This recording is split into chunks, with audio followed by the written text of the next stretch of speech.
मैं जमाल सईद अपने पीछे के वीडियोस को आगे बढ़ाते हुए मतलब कुछ वर्ड्स, कुछ अल्फाज आपको मैं आपके पास जो लफ्ज़ है, जो वर्ड्स का जो स्टॉक है, उसमें इजाफा के लिए कुछ और अल्फाज, कुछ और वर्ड्स उसके माना के साथ, उसके मीनिंग के साथ आपको बताने की कोशिश कर रहे हैं ताकि आपके बोलने में कुछ वज़न आ सके, ये महसूस हो सके कि हमारे पास बोलते वक्त बराबर बराबर उसका जो लफ्ज़ है वो इस्तेमाल किया जा सके। आइए बगैर ताख़ीर के हम अपनी बात को आगे बढ़ाते हैं। अभी मैंने पिछली बार कहा था कि अगर टेबल के नीचे या ऐसी किसी चीज़ के नीचे हम अपना सर घुसाते हैं, सर डालते हैं, उठते वक्त जब हमें चोट लग जाती है हल्की सी, तो उसको कहते हैं बम्प। उसी तरह से जब हम अपने दरवाजे से या ऐसी किसी चीज़ से हमारा पैर जो जब टच हो जाता है और चोट लगती है, तो हम उसके लिए वर्ड यूज़ करते हैं स्टब द लेग। स्टब से बना स्टब्ड, STUB स्टब, उसको हमने बना दिया STUBBED स्टब, यानी चोट लग गई तो उसको कहा गया स्टब्ड, लेकिन जो ओरिजिनल वर्ड है वो है स्टब, STUB।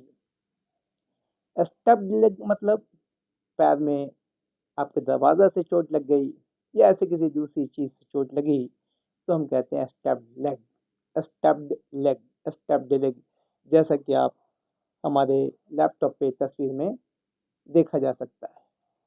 उसी तरह हमारा दूसरा लफ्ज़ है, उसी तरह से दूसरा लफ्ज़ है, इसको कहते हैं कोई भी केबल, कोई तार, कोई वायर जो उलझा रहता है, एक दूसरे में उलझ जाता है, या कभी कभी आप देखा होगा कि बहुत सारे केबल का तार भी है, दूसरा कोई रिचार्ज करने का भी हमारा केबल है, या ऐसे दूसरी चीज़ें भी हैं जो हमने किसी ड्रॉअर में डाल रखा है और जब देखते हैं वो पूरा उलझा हुआ है, हम उसको अलग अलग करने में लग जाते हैं और एक जहनी उलझन में परेशान हो जाते हैं। वो वायर जिसका एक सिरा दूसरा सिरा गुम हो जाता है और उसको हम सुलझाने में लग जाते हैं, चाहे वो धागा हो, चाहे वो केबल हो, या कोई तार हो, या ऐसी कोई दूसरी चीज़ है जो एक दूसरे से उलझा हुआ रहता है। उस उलझे हुए तार को या वायर को या केबल को या कोई धागा को, थ्रेड को, हम उसके लिए वर्ड इस्तेमाल करते हैं टैंगल्ड, टैंगल, टैंगल, टैंगल। यहाँ चूंकि केबल है इसलिए हमने कहा टैंगल्ड केबल। द वर्ड जो हमारा ओरिजिनल है वो है टैंगल, TANGLE, टैंगल। टैंगल से हमने बना दिया टैंगल्ड, यानी टैंगल्ड केबल। केबल है तो केबल, थ्रेड है तो थ्रेड का इस्तेमाल करेंगे, वायर है तो टैंगल्ड वायर यूज़ करेंगे, केबल है तो टैंगल्ड केबल यूज़ करेंगे, धागा है तो टैंगल्ड थ्रेड यूज़ करेंगे। उसी तरह से हम किसी भी उलझी हुई चीज़ को इस तरह से, जो जैसा कि आप हमारे लैपटॉप पे देख रहे हैं, तो हम उसको कहते हैं टैंगल, टैंगल, टैंगल। उसी तरह से हमारा अगला लफ्ज़ है, उसी तरह से अगला लफ्ज़ है, आप ये शूज़ देख रहे हैं, अक्सर ये शूज़ का इस्तेमाल जो हम लोग करते हैं, ये देखिए वॉर्न आउट शूज़ है।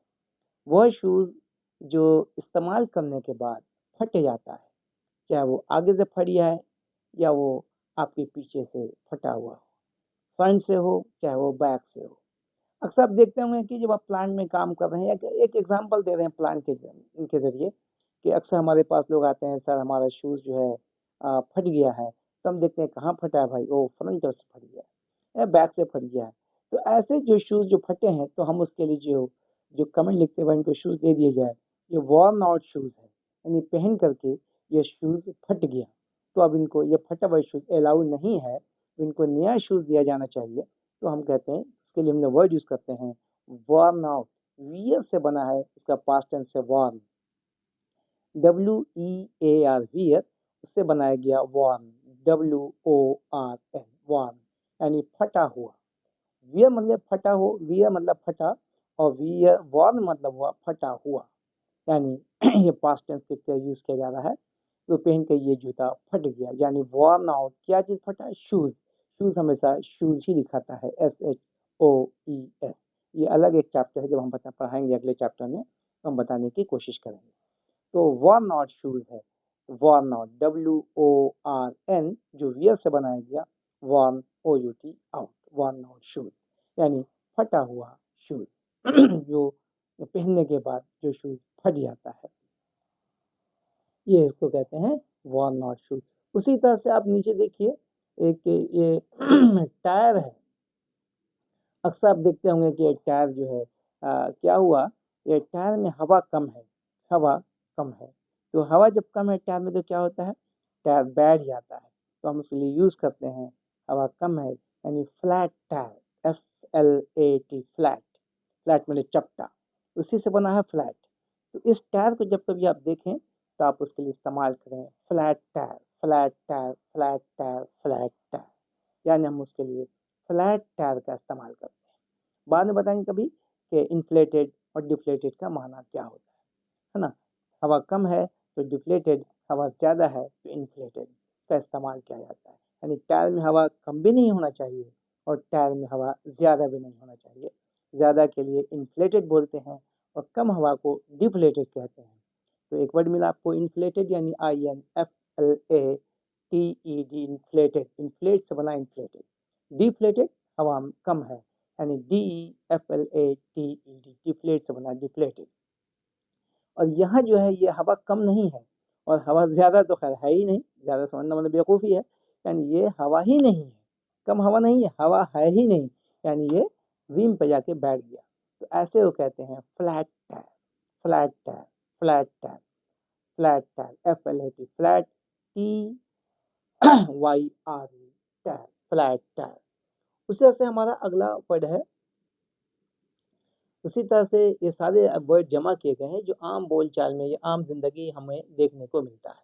या हम देखिए अभी आप जब सफ़र करते हैं तो आपका लगेज जो लिया जाता है, भाई लगेज जमा कीजिए, तो जहाँ लगेज जमा करते हैं वो यहाँ से आप लगेज को वो अपना आपके क्या कहते हैं फ्लाइट में चला जाता है। उसी तरह से जब वो बाहर आप निकलते हैं, जब आप का टेक ऑफ हो जाता है फ्लाइट, फिर आप बाहर निकलना होता है तो आपको अपना सामान लेना होता है। तो फिर आप यही जगह जाते हैं एयरपोर्ट पे, इस जगह पर, जिस जगह से आप अपना सामान लेते हैं। अब तो कॉमन सा हो गया, हर आदमी फ़्लाइट पे इस्तेमाल कर रहा है, हर आदमी फ़्लाइट पे चढ़ना उतरना हो रहा है। ख़ास के वो लोग जो बाहर में रहते हैं वो बराबर अपना इंडिया और गल्फ़ कंट्री या दूसरे कंट्री का सहारा लेते हैं, आते जाते हैं। तो वो लोग को उनको मालूम है कि हम कहाँ से अपना सामान हमारा सामान जाता है फ़्लाइट में और कहाँ से फिर वो हम आकर के अपना फ़्लाइट से लेते हैं। ये जो जिस जगह पर आप खड़े होकर के अपना सामान को उतारते हैं या लेते हैं, उस जगह को कहते हैं कैरोसेल, कैरोसेल, कैरोसेल, कैरोसेल, यानी CAROUSEL,